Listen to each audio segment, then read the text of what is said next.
Hi, I'm Ian Griffiths. I'm a Microsoft MVP and Technical Fellow at a UK consultancy called Engine. We're Microsoft Gold partners for Cloud Platform, Data Analytics, Data Platform, DevOps, and Power BI.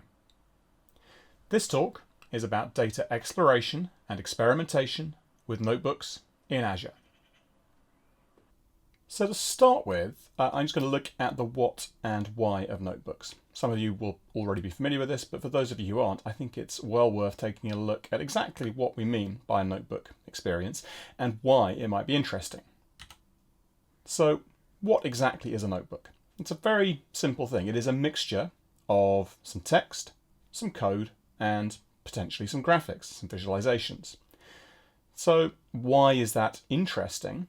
Well, the point of notebooks, the thing that makes them important, is that they democratize access to data. Data and the understanding of data, the successful analysis of data, is at the heart of success for a lot of enterprises these days. We have more and more data in the world, and being able to make sense of it is absolutely critical. And my view is that notebooks are as important today as spreadsheets were back in the early history of the personal computer revolution. They both do the same thing. They unlock the potential of the technology that we have, and when they put it into the hands of a much wider range of people than ever had this before. So it enables you to bring to bear the power of modern computing platforms, and in particular cloud platforms, and the huge scale at which they can operate, without necessarily needing to be a systems development expert. You can just be someone with reasonable technical skills operating a computer, and you can do incredibly powerful things that would once have required a team of programmers. It's all about putting the power in the hands of the people who want to understand the data that they've got. So this might look like a stock image carefully chosen from a library to represent what we're talking about. However, this is actually a photograph from my company. So I work for Engine, a consultancy firm, and this is us using a notebook. This wasn't posed, despite how it might look, although you can tell we're not models. So this is from an engagement we had with a client where we wanted to show them how much was in their data, to show them the potential that could be unlocked if they brought the right tools to their job. So the people we've got at the table here are a domain expert over on the left, and you've also got the CTO of the company actually, and a developer on the right, and also one of our principals there on the far right. And what we're doing here is working together to see what we can find out by looking in the data that they've got. So we were sat around a notebook just trying things out. You know, what data do we have? Okay, what happens if we try and visualize it this way? Oh, what if we decide to slice it that way? And there was a very, very productive back and forth between the domain expert who understood what the business needs were and what sorts of information might be in there and what kinds of insights would be valuable to get out of there. Combining that with the development abilities of the technical people, it was produced very, very quickly a great deal of extra visibility into information that they had. And actually, this was such a epiphany for the CTO in this particular organization that he actually then chose to do a master's in data science more or less straight after this, as soon as he could. He just found this such a powerful and helpful experience that he wanted to know more, wanted to get better at this stuff. So this is powerful stuff. Notebooks are very important. They are really a useful tool in today's data environments. So let's take a look at a real one. So to start with, I'm just going to show you a very simple notebook file. So I've got Visual Studio Code running here, and I've got the Python extensions installed, which enables it to operate directly with notebooks. So if I open this file here with this IPYNB extension, that's the standard extension for a certain kind of notebook. And it opens the file. Let me just close that out of the way so you can see the whole thing. And you can see that, as I said, this is a mixture of text and code. This text here, if I double click it, you can see this is just Markdown, and it provides some information, in this case, about the file in question.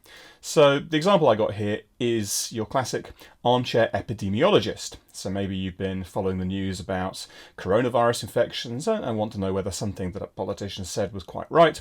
And what you can do is you can just download the data sets produced by the government bodies.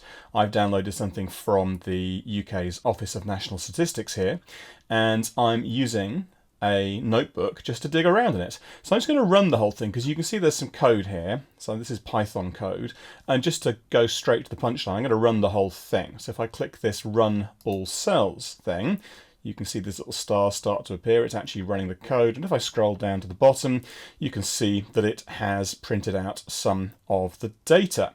So what I've done here, to go into a bit more detail now, you can see where it's going, is I've pointed this at a path on my local file system where I've downloaded the data from the Office of National Statistics. They happen to provide it as an Excel spreadsheet, and that's fine because this library that I'm using in Python called Pandas is able to read Excel files directly. I just open it up, say I'd like to open this particular sheet from the spreadsheet, I tell it where the headers are and so on. I'm renaming some of the columns because the column headings are slightly odd in the document, but basically reading the data and then plotting some of it. So there's actually two different data series here, one of which is the estimate as to the number of people in the UK testing positive, and the other of which is the estimated incidence of the disease. That's the number of new cases. So far, this is nothing that I couldn't equally have done in Excel, but because this is code, I could, if I want to, start executing things like this average function, the geometric mean. So the data frame library, the Pandas data frame library that I'm using, is able to run aggregate statistics over data. So I just said, please calculate the mean across all the columns you've got here, and it has generated that data for me. And this is all just code. I can do anything I like in here. So whatever Python libraries I can find, I can use them. Here I've just used Pandas, which is a very widely used choice for working with tabular data.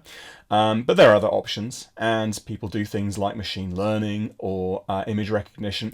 Anything you can find a library for in your programming language of choice. Pandas here, could be C#, could be R, could be Scala. Anything you can find a library for, you can use inside a notebook.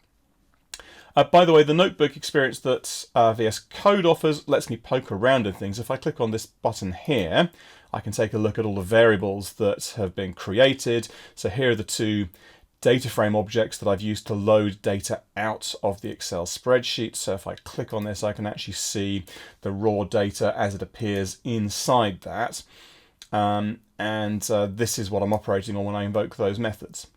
So, like I said, it's just optional text for documentation, typically in Markdown format, and then little snippets of code, which can then be executed. And if you want to, you can produce the output as graphs, or perhaps you can produce the output by executing functions that show you textual output. And by the way, I just want to show you what's actually in one of these files. So this is the display that Visual Studio Code has offered for this, but what does it look like if we actually just poke around inside this file?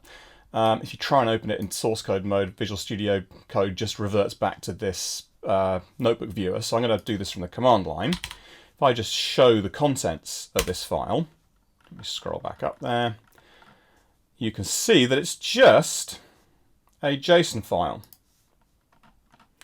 So we have JSON, some information about which version of the file format this is, and then just a collection of cells. This is a markdown cell. That's the text you saw at the top there. Then there's a code cell. This is where I import the libraries. Another code cell. This is where I load the data. And another code cell. So this is where it all goes. So you can just see it's a very simple format. It is just a bunch of cells expressed as JSON.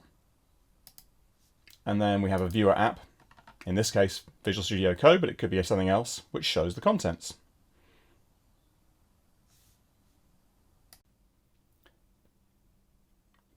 So the point I really just want to reiterate here is it's all just code in there. You can do anything you like. As long as you can find a way of doing it in code, you can do it inside a notebook. So that example I showed was deliberately very simple because I'm just trying to show you the basics of how notebooks work there. But now we're going to go a bit further. So lots of examples exist out there. There are examples of people using notebooks to automate the recoloring of photograph libraries, people applying machine learning libraries to automatically detect features. We've applied We've applied anomaly detection algorithms to work out when things have gone wrong in systems automatically and to visualize that through notebooks and then to operationalize the discoveries so we can respond to events going wrong. All sorts of things can be done here, but the key to notebooks is the exploratory collaborative nature. It's the fact that people can work together. You can get domain experts and technical people together to extract the value that's inherent in the data. But you might be thinking, well, isn't this supposed to be a talk about Azure? And so far I've shown you opening an Excel spreadsheet on my desktop. And yes, this is true. So now we're going to look in a little bit more detail at the architecture of how these things work and then see how a cloud platform like Azure can fit in. So what I just showed you was a fully local notebook. So there's various variations on this theme. I happen to open it in Visual Studio Code. Another popular approach is to actually use a web browser talking to some sort of local server. So there is a project called Jupyter that defines a lot of the technology behind the particular form of notebook I was using. It's not the only game in town, but it's most of what I'll show you today will be Jupyter notebooks, although not exclusively. So Jupyter is an open source project that includes a viewer application that runs essentially as a web browser that can either be up in the cloud or on your local machine. And in the fully local approach, you've got files on your local hard disk, you've got the notebook itself, which was that JSON file I just showed you, and your data's local as well. Now, a critical thing to understand about how notebook technologies work is that all the widely used ones are multi-language. So the Jupyter notebook system, for example, the viewer app itself knows nothing about Python. It's not language specific. The name Jupyter, by the way, comes from several different languages. The JU bit is for Julia, that's a programming language. The PY part is Python, and the R on the end is the R programming language. It's always been multi-language from the start, and the way that this works is that when you open a notebook, it connects to something that it calls a kernel, and this is the thing that knows how to interpret the code. And there are about 40 or so different kernels out there available for the Jupyter system alone. So I was just using the Python one. There's also a .NET one that lets you use C# or F#. There's also an R one, there's a Scala one, there's a Julia one. There are loads and loads of different ones out there. So the language that your notebook says it's using determines which kernel the Jupyter viewer app is going to open. And then it's in that kernel process that your code runs, and that's the thing that's actually going to go and read the data itself. So this is a slight variation on what I just showed you in the demo. This is a fully local setup. Everything's running locally on my machine, but it doesn't have to be this way. The next increment away from this would be to move the data somewhere else. So maybe you're happy with the local setup, maybe you've got all the libraries you want installed, you know how to use the local viewers and all that sort of stuff, but maybe for one reason or another, your data doesn't really belong on your local hard drive. Maybe there's an enormous quantity of data and you're only going to inspect some subset of it and you don't want to be downloading a terabyte data set onto your laptop. Or maybe you're collaborating with other people. Maybe lots of different people all need access to the same data. There's lots of reasons you might not want to have the data stored locally. So one variation on this theme is to push the data into the cloud. So in this picture, I've shown it in an Azure data lake. It could be a Blob store, it could be a SQL server, it could be anything. There's a number of different options we'll look at in a moment. But everything else remains the same. In this case, I've still got the notebook stored locally, I've still got the viewer app stored locally, even the Python code itself is still running locally in this setup. And that's absolutely a valid and useful mode of operation. A lot of people work this way. Local execution of notebooks to communicate to data stored in the cloud. But it's not the only option. Here's a different form of use of notebooks. I've still got the notebook file stored locally on my computer. I'm still running the viewer app locally. I'm still running the Python kernel locally. And I've got the data up in some storage system in the cloud, Azure Data Lake again in this case. But notice the addition of a Spark cluster. This is a popular way of using notebooks if you are dealing with very large quantities of data. If you're dealing with hundreds of gigabytes or terabytes of data, then you might not necessarily want to try and process all of that with a single Python program running on your laptop. That might not scale very well. So one thing people do is they set up Spark clusters. Now Apache Spark is an open source project for doing distributed large-scale processing of data. And so you can spin up clusters with large numbers of machines in them. The smallest ones have got 3, but you can have tens or even hundreds if you want in a cluster. And these are able to execute queries over large data sets in parallel. So you can take advantage of the way that modern cloud platforms make it really easy to spin up very large numbers of computers in a compute farm, do some work, and then shut them down again. And one of the nice things about the cloud is that you don't have to actually own all the servers that are running. You can just rent them for a few hours or however long it is you need to run your processes, and then shut them down again. And this is a very common notebook type scenario. And in this case, the notebook is essentially acting as an orchestrator. So you've got the notebook running locally, the Python code running locally, or it could be C#, whatever code running locally, but it's communicating with a Spark cluster which would be running in the cloud. And there's various options for doing that in Azure, as we'll see later. And one of the advantages of this is that Spark gives you this massive parallel processing ability. But another advantage is it just means you can put it near the data.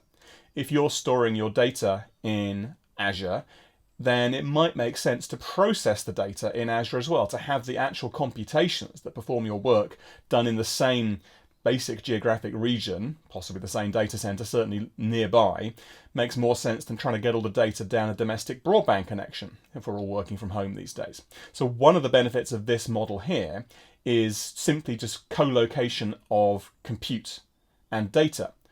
And actually there's another variation on this, in which the Python kernel itself moves into the cloud. So this shows kind of an all-cloud setup. The only thing that's running locally now is my web browser. Everything else is running up in the cloud. So I've got an Azure Data Lake. I'm also using cloud storage of some kind to store the notebook. Might be Data Lake as well. It could be Blob storage. As we're going to see, there's loads of options here.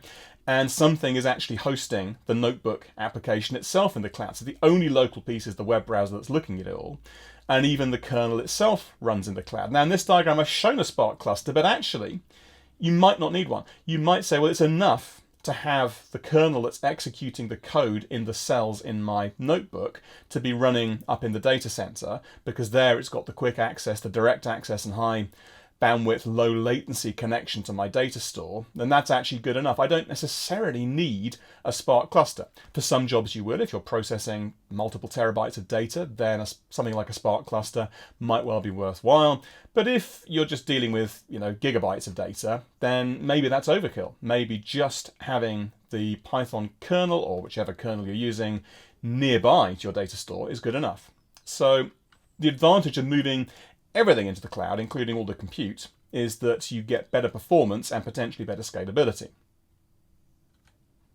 So that's all general purpose discussion. Everything I've just said there would apply whether you're running on Azure or AWS or any sort of distributed computing platform. So what about Azure in particular? Where does Azure bring benefits to bear on use of notebooks? Well, there's 3 places. Azure offers numerous storage services. It offers loads of ways of buying compute, so basically the ability to run code on a CPU for a bit. And it offers various options for providing a notebook viewer experience for you. So let's start by looking at Azure Storage. Now, Azure Storage is a huge set of options, and actually I've got another talk on this. If you go and find my other talk, it's about how to navigate the bewildering array of options that Azure offers by way of storage. But broadly speaking, if you're looking at notebooks, then we can break it down into 3 quite large categories. One is blob-like things, so things that are essentially just files of one kind or another. So there's variations on this theme. You've got actual file shares that expose things through a file share protocol, so you can actually mount them as though they were a file system. But you've also got more basic blob storage, which is just an HTTP-based facility that enables you to store large binary files and to retrieve them again later. And there's also something called Data Lake, which really used to be a separate service in Azure, but now really it's some features you can enable on blob storage that give you hierarchical data structuring and the ability to apply different security rules to different levels of your data structure. But essentially it's all just storing blobs at the end of the day. So this is actually very widely used in notebook scenarios, because quite often the data you will have might be Excel spreadsheets, as in the example I just showed you, or it might be CSV files, comma-separated value files. They're very widely used in data analysis, or it might be JSON files. And in all these cases, you've got a bunch of files and you need to be able to process them.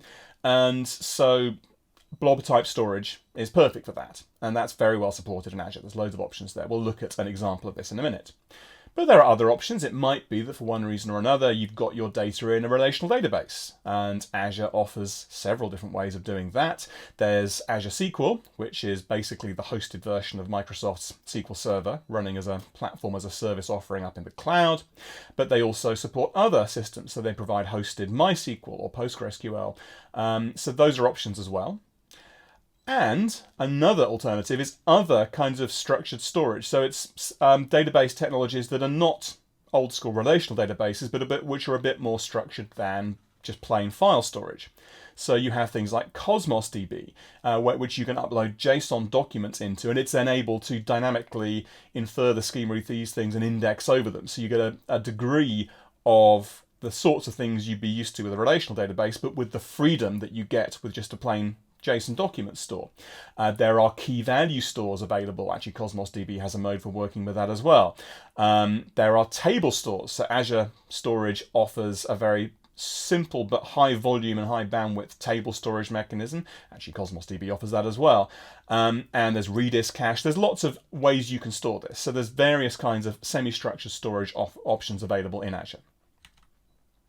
So what I'm going to show you now is use of Azure Blob Storage. So this is just the first piece where we're going to move the data off the local computer and onto Azure Storage, but everything else is going to remain local. So as with the previous example, I'm still using Visual Studio Code here. I've just opened up a Python-based notebook on my local hard drive, but the difference this time is I am going to use the Azure Blob Storage client libraries. So I've just got this first line here instructing the Python package manager to install this particular package. This is provided by Microsoft. It's the way to read blob storage in Python. And we've also imported pandas as before. This is the data frame based thing. I'm loading some credentials off disk so I can connect to the storage account without showing you what my password is. And we're just using the Blob Service Client class from the Azure Blob Storage SDK. So I've got some code here which is going to iterate through all the blobs that are available. And just to give you some context for this, the purpose of this notebook is part of a performance investigation that we were doing at Engine. We wanted to get a better understanding of some performance characteristics of an Azure function, and so we were using some diagnostic tools to export a bunch of timing telemetry into Azure Storage, and then we were using this notebook to try and extract that and start asking it questions. So all I have to do is just use the library that's designed to enable Python to read this stuff and then to connect to Azure Storage with that and to iterate through the blobs. And this is going to go through each of the blobs that it finds in this storage account and just download them, store them locally on disk as a temporary copy, and then read them in as JSON. And then I'm actually loading that into a pandas data frame. So I'm using the same pandas library to process my data here. I'm just reading data out of files downloaded from blob storage and then adding them into that data frame. So if I run this, I don't need to rerun the install because I've already done that install steps. That's already on my system. Let me just run these steps one after another. So if I run this one, oops, missed. Here we go. You can see it's actually doing the download right now. So you can see the scroll bars occurring. This is it fetching blobs from Azure Storage. And is it done yet? Nope, that's still running. So that is connecting to Azure Storage, downloading lots of blobs and loading them into a data frame in memory. Now this does actually illustrate one of the reasons why you might not necessarily want to do things this way around. There were quite a lot of blobs here, and it's taking a while to process these because they're all coming from my from Azure Storage down through my domestic broadband connection home. So it does take quite a while for this to actually operate. So this explains why you don't necessarily want to do things this way with large volumes of data. But it illustrates that it's all just code. So if it makes sense architecturally, there's absolutely nothing stopping you from using the client SDK to download blobs and then work with them locally just like you would any other data. So what we've just seen highlights the need to think about where you want to locate the computation when you're using notebooks. Often, running the notebook locally will be just fine, whether you're working with local copies of data sets or data up in the cloud.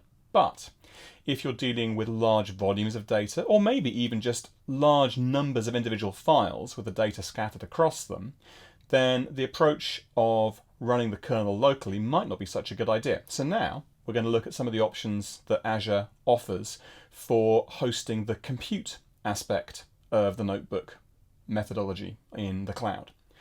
So there's several reasons you might want to do this, one of which might be simply to locate the execution of the code close to where the data is stored. That's exactly what I would want to do with the example I just showed you. It was taking forever to process through all the blobs in Blob Storage just because of latency, really. It's not even that there was a particularly high volume of data there, but the nature of the data generated was that it was scattered across lots of individual files just because that's how the tooling we were using happened to create it. And so the ability to be close to the data store to minimize latency is going to make quite a big difference in how quickly I can process the data. But there's other reasons. It might be that for certain kinds of applications you just need to throw a lot of compute power at it. If you're processing terabytes of data, then doing it on a single process is going to be slow in all likelihood. And so you might then want to bring technologies such as Apache Spark to bear to give you a way of improving the throughput that you can achieve so you can process larger volumes of data in a given length of time. Or it might simply be that you just don't want to have to install all the necessary pieces on your machine. That's actually a perfectly valid reason for not wanting to use the local approach. If you can just have the notebook hosted in the cloud and have it run there, you don't need to install Python. You don't need to install the kernels that you need to use. You don't need to install all the bits and pieces to get this running locally. You just open a web browser, go to the notebook, and there it is. So for all these reasons, you might want to use compute in the cloud rather than running your notebook locally. And because there are lots of different reasons, Azure offers several different options, and we're going to look at a few of these. So if you go to notebooks.azure.com, you might have heard of this. This is the obvious place to look. Unfortunately, it's a service that's shutting down. It was done in preview, and it did provide a fully hosted notebook experience. However, what Microsoft realized is people want to host notebooks for lots of different reasons, and so one-size-fits-all solution wasn't really the right way to go. And it points you to lots of other options. So one of the options is something called Visual Studio Code Spaces. And this is essentially a bolt-on to Visual Studio Code that provides compute in the cloud for situations where you need it. And one of the things that enables is a hosted experience for opening a notebook. And I will show you that in a moment. So that's sort of the most straightforward path for moving from local to the cloud. As you'll see, it's almost indistinguishable from the local approach. It's just that everything happens to be running up on a container somewhere in a data center. So that's the first option. We're also going to look at Azure Synapse Analytics. So Azure Synapse is a fairly new offering from Microsoft. It actually covers a wide range of different features. So SQL Data Warehouse has moved in there, but there's also a feature called Analytics Workspaces. And these provide hosted Spark clusters and an interactive notebook environment. So this actually solves the how do I get my notebook up and running, and also how do I run my compute at scale. It provides a complete out-of-the-box solution for both of those things. So we'll take a look at that as well. Also, Microsoft offers a hosted Databricks service. So Azure Databricks is essentially a productized version of Apache Spark. So Databricks is more focused and more narrow than Synapse Analytics. Synapse Analytics does all sorts of things. It's got Notebooks, Spark, but also SQL on demand, SQL Data Warehouse, and various other things all under one roof. If you just want to run a pure Spark-based approach, then Databricks is that. So that's another option. It has its own notebook model. So Databricks also supports notebooks. They're not actually Jupyter notebooks, although they look very, very similar. It's a very similar idea, but a different implementation. Also, Microsoft's Cosmos DB service, another Azure feature, has a built-in notebook facility. So you can just run notebooks directly inside of a Cosmos DB database. There's also Azure Machine Learning Studio. This is a much more specialized piece of functionality. Machine learning obviously is one possible application of notebooks, and Microsoft actually provides an interactive environment for doing machine learning tasks, which includes hosted notebooks. And another option they suggest is just use virtual machines. So if you don't want to maintain all of the local Python bits and pieces, or whichever language you're using, on your own machine, you could still have a virtual machine up in the cloud. And actually, Microsoft offers a pre-configured data science virtual machine that has all the bits and pieces that you need pre-installed on it to do data science tasks. So that's another option. And they also suggest using Azure Lab Services as a means of making that available to a larger number of people. So that's a way you can push out the same basic VM image to a wide range of people. So if you've got a team that needs to collaborate, then that might be a solution as well. So we've got all these options. So let's take a look at the first one of these, Visual Studio Codespaces. So I've got a GitHub repository here, which contains a copy of the same notebook we were looking at earlier. So this is the one that's going to connect to Azure Blob Storage and retrieve some information produced by running some performance tools. So GitHub has a viewing experience for notebooks, but right now it can't run the things. However, Microsoft offers this service called Visual Studio Codespaces. And this is essentially online compute to support working in repositories in ways that actually require you to be able to run code as well, such as the ability to run a notebook. So I've got a code space set up here. You attach them to a repo. So this is connected to the repository we're just looking at. And as you can see, this is going to have a Linux box backing it. So if I just say I would like to connect to this, then the browser opens up the code space. And what I'm actually going to see is something that looks pretty much just like Visual Studio Code does when it's running locally. So this is a browser-based version of VS Code. And if I open up that Python notebook, well, initially it shows the JSON, but that's very quickly replaced by the Python extension leaping into life. And this looks pretty much like it did when I ran locally.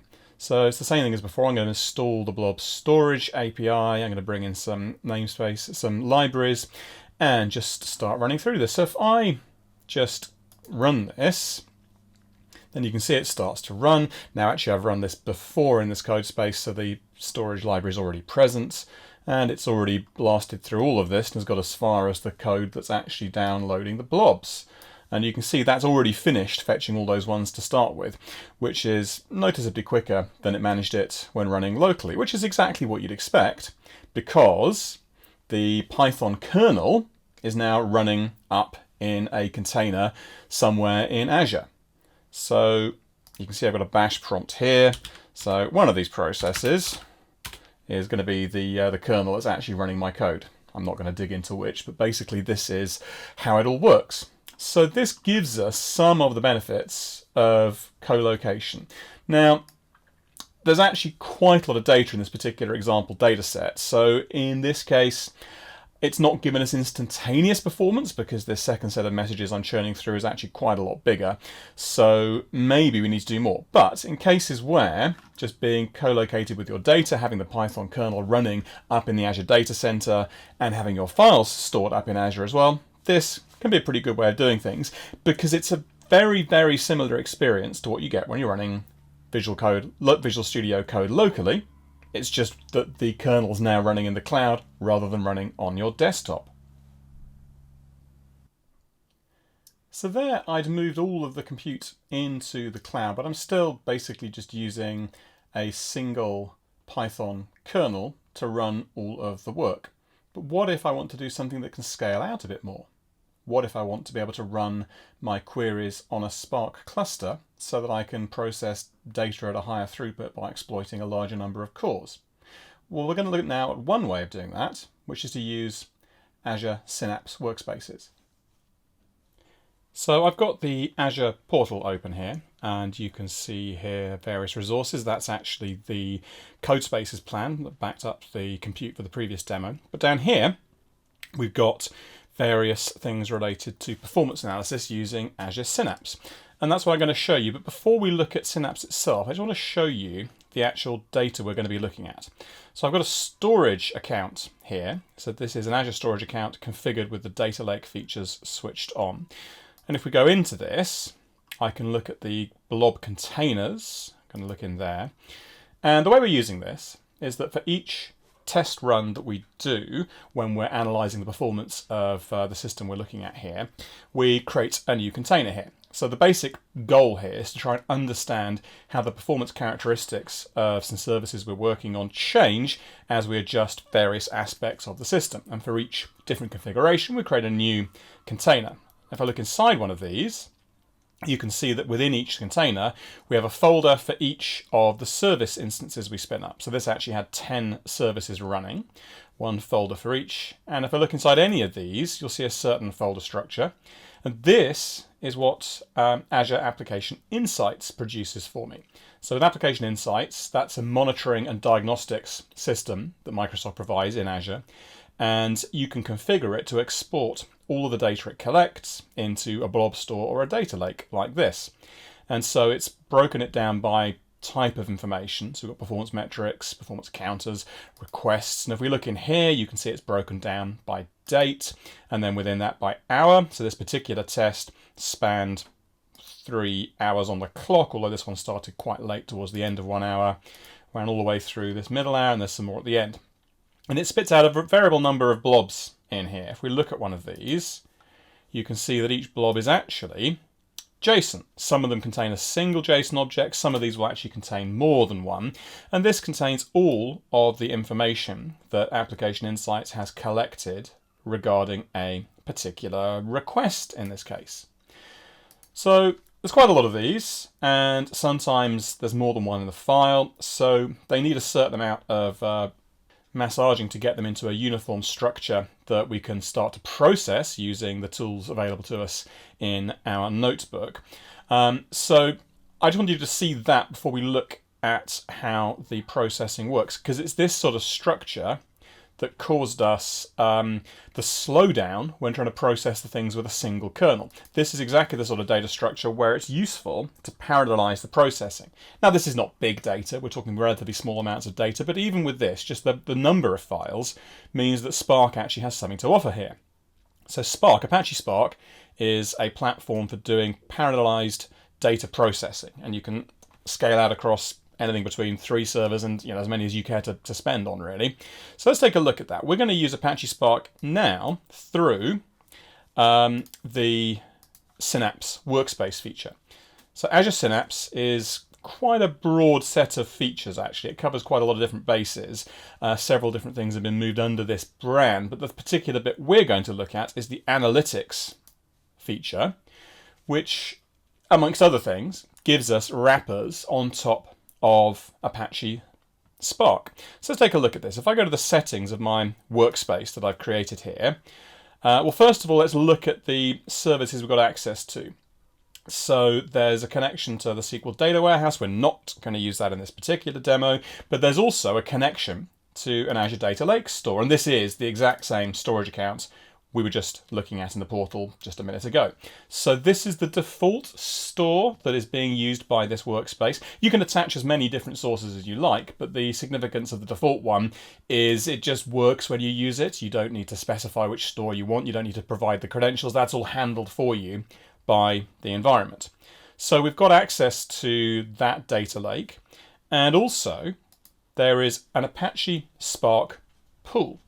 So this is going to give me the compute capacity that I need. And you can configure different sized pools here. In this case, for this demo, I'm just using a small pool, which has got 3 nodes, each with 4 CPUs and 32 gigabytes of memory. I could add larger pools, either with larger nodes in them or not more nodes, or a mixture of both. In this case, for the demo, I don't need anything particularly powerful, so this is going to do. So if I now come over to this section here, I can see I've got some notebooks. And if I open up this one, I'm just going to kick this off while I talk, because this is going to start the Spark session for me, and actually my Spark cluster isn't running right now.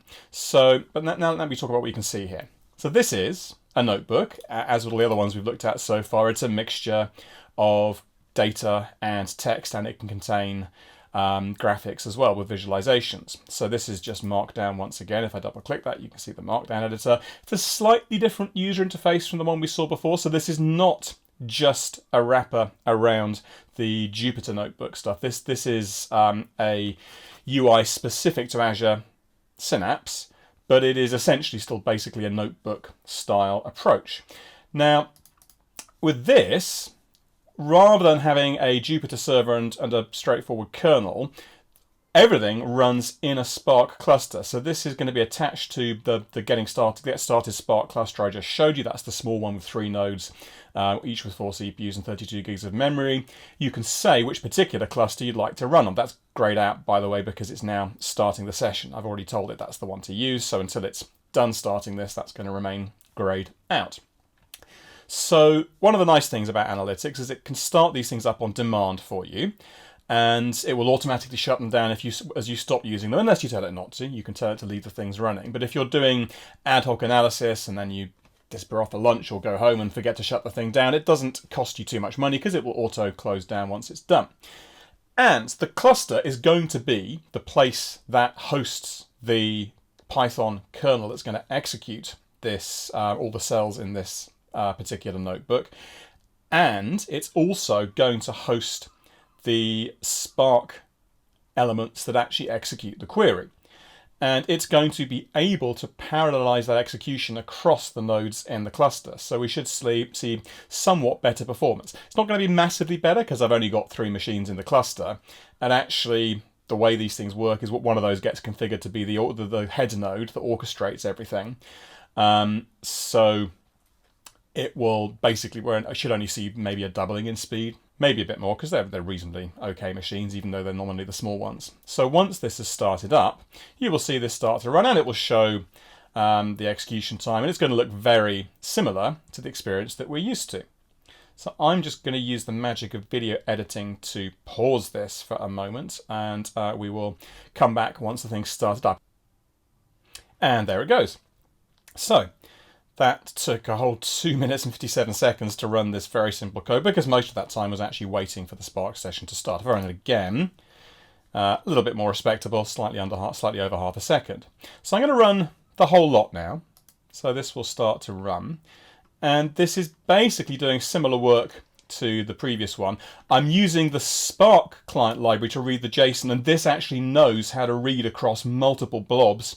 So you can see I've given it a wildcard path here to say, go find all the blobs that match this pattern. So when we call this passing in request, for example, it will find all the objects in all the request folders underneath all the root folders, digging down into the date and hour folders that we look like, and we'll combine those all together into one big logical data set for me. So this is then executing that, and actually we can see when it runs, it's showing me how this is being distributed across the Spark cluster as multiple jobs. So it's kind of expanding out the work as it goes, because sometimes when it does some work, that causes more work to be triggered as a result. And so this is the Spark cluster doing the job of executing this code for me.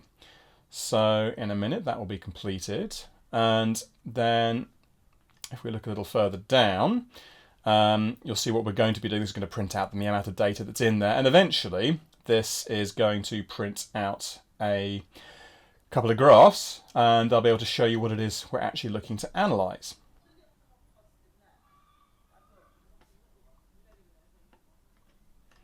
You can see now it's moved on to this next one. In fact, that's done. By the times here show you from when you first started running all, so that didn't actually take a minute to run. That's the total accumulated time. You can see it keeps saying 1 minute 42, even though these were clearly faster. And eventually we actually get to the point of this, which is down here a little bit, is to render some graphs. So what this is actually showing is how long a particular piece of code took to execute, plotted against the amount of time we waited in between invocations. So you can see if we wait a long time in between invocations, we get a slightly different pattern of call times compared to if we just do them one after another. And this shows just the left-hand edge of that same data. So this is the same information as in the previous graph. The point being that we've got all the same tools as we had before, but now this is able to run on a Spark cluster. And if I had enormous data sets, I could configure a larger cluster and I would be able to take advantage of the scaling out. Now, another thing I want to show you here is that C# is not the only language. If I say I want to create a new notebook, then I have the option to say which language I'd like it to be in, which you can do from this drop down here. I can choose a C# notebook or a Scala one.